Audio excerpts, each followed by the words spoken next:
Ang pista sa kapersonal nga debosyon ngadto sa atong patron isip pagpasalamat sa tanang grasya nga atong nadawat sa nanglabay mga tuig. Usa kini sa kasaulugan din atong ipadayag ang atong pagtuo sa labaw makagagahom. Sa atong pagsaulog sa kapistahan sa atong patron, Senyor San Jose karong Mayo 1, iapil nato sa pag-ampo ang sitwasyon karon sa atong katilingban. Diin kitang tanan ana sa kahadlok tungod sa hulga sa COVID-19. Iapil pud nato ang atong intensyon nga unta ilikay kita sa mga sakit. Simplihon nato ang pagsaulog sa kapistahan uban lang sa miyembro sa atong panimalay ug dili ang tibuok angkan. Kini tungod sa mga panghitabo karon diin dunay nangamatay ug nangasakit sa COVID-19.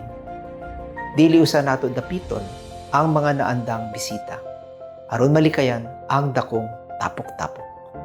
Ipaambit nato ang atong grasya pinaagi sa paghalad sa simbahan o paghatag sa mga nanginahanglan. Ako uban ang akong pamilya manghinaot sa usa ka malipayon ug makahuluganong pagsaulog sa kapistahan. Daghang salamat sa tanan. Viva Señor San Jose.